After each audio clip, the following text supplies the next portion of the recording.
मित्रांनो, पी.एम. किसान योजनेचा 20वा हप्ता या 20व्या हप्त्याची सर्व शेतकरी प्रतीक्षा करत आहेत. परंतु मित्रांनो, सर्व शेतकऱ्यांना माहीत आहे, जरी न्यूज माध्यमांद्वारे असं सांगण्यात येत असलं की पी.एम. किसान योजनेचा जो 20वा हप्ता आहे तो 5 जूनला हा वितरित होणार आहे. परंतु मित्रांनो, सर्व शेतकऱ्यांना आता 20 हप्ते उचलल्याच्या नंतर सर्व शेतकऱ्यांना माहिती आहे की पी.एम. किसान योजनेचा येणारा हप्ता दर 4 महिन्याला येत असतो आणि हा हप्ता कधीपर्यंत, किती तारखेपर्यंत शेतकऱ्यांच्या खात्यावर वितरित होऊ शकतो हे शेतकऱ्यांना माहीत आहे. परंतु मित्रांनो, काही शेतकरी आता असे आहेत ज्यांना यापुढे पी.एम. किसान योजनेचा हप्ता हा मिळणार नाही. तर मित्रांनो, त्याविषयीची सविस्तर माहिती आपण आजच्या व्हिडिओमध्ये क्लिअर करण्याचा प्रयत्न करणार आहोत. तत्पूर्वी जर चॅनलवर नवीन असाल तर चॅनलला सबस्क्राईब करा आणि समोरील जे बेल आयकन बटन आहे ते दाबायला विसरू नका. तर नमस्कार मित्रांनो, मी राजसूर्य तर स्वागत आहे कृषी मॅन यूट्यूब चॅनलमध्ये. तर मित्रांनो, तुम्हाला देखील काही प्रश्न असतील तर डायरेक्टली इंस्टाग्राम ID हा डिस्क्रिप्शन बॉक्समध्ये दिलेला आहे. इंस्टाग्राम IDवर मेसेज करून पर्सनली विचारू शकता. मित्रांनो, थोडंसं बॅकग्राऊंड व्हॉईसचा सुद्धा प्रॉब्लेम आहे आणि थोडंसं इतरसुद्धा प्रॉब्लेम असल्या कारणास्तव तुम्हाला जर काही डिस्टर्ब होत असेल व्हिडिओ बघताना तर आता पर्याय नाही मित्रांनो. तर मित्रांनो, ज्या शेतकऱ्यांनी पहिला पॉईंट म्हणजे ज्या शेतकऱ्यांनी फार्मर ID काढलेलं नाही अशा शेतकऱ्यांनी, सर्वच शेतकऱ्यांनी जेवढ्यांनी फार्मर ID काढलेला नाही अशा सर्व शेतकऱ्यांनी आता पी.एम. किसान योजनेच्या 20व्या हप्त्यापासून वंचित राहायचं आहे. कारण मित्रांनो, 31 मे ही लास्ट तारीख देण्यात आलेली होती पी.एम. किसान योजनेसाठी जी ॲग्रिस्टॅक योजना आहे. तर ॲग्रिस्टॅक म्हणजे फार्मर IDसाठी रजिस्ट्रेशनसाठी 31 मे ही शेवटची तारीख देण्यात आलेली होती. परंतु मित्रांनो, असेसुद्धा काही शेतकरी आहेत ज्यांचं अद्यापही फार्मर ID काढलेलं नाही.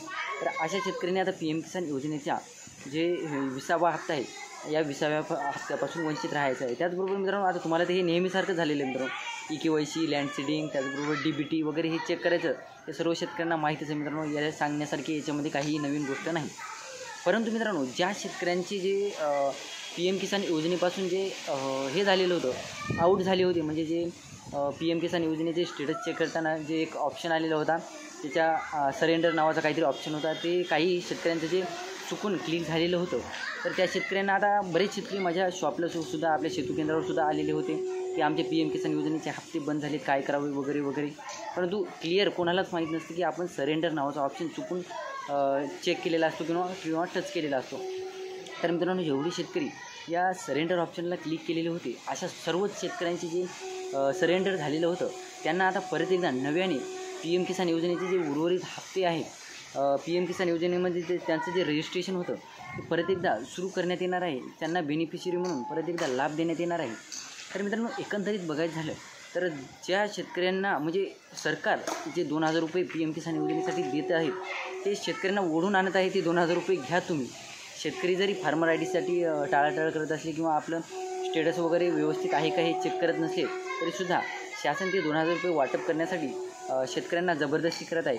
तसंच जबरदस्ती जर शेतकऱ्यांना मित्रांनो शासनाने जर हे 2,000 रुपये देण्यासाठी एवढी धडपड चालू आहे शासनाची, तीच धडपड जर शासनाने अतिवृष्टी नुकसान भरपाईची रक्कम जे 5 ते 6 महिन्यापासून लटकत ठेवलेली आहे ती देण्यासाठी एवढी धडपड केली असती. त्याचबरोबर पीक विमा बऱ्याच जिल्ह्यातील शेतकऱ्यांना किंवा बऱ्याच शेतकऱ्यांना पीक विम्यापासून वंचित ठेवलेलं आहे, त्या शेतकऱ्यांच्या खात्यावर पीक विम्याच्या रकमा टाकलेल्या असत्या तर ही चांगली गोष्ट झालेली असते मित्रांनो. परंतु मित्रांनो, पी.एम. किसान 4 महिन्याला फक्त 2,000 रुपये वितरित करायचे असतात. म्हणजे वर्षाला 6,000 रुपये जे वितरित करायचे असतात त्या 6,000 रुपयासाठी शासन फक्त धडपड करत आहे. परंतु हेक्टरी शेतकऱ्यांना जे 15-20 हजार रुपये हेक्टरी मिळत आहेत त्या पैशासाठी शासन ते पैसे हातातून सोडण्याचा प्रयत्नच करत नाही आहे.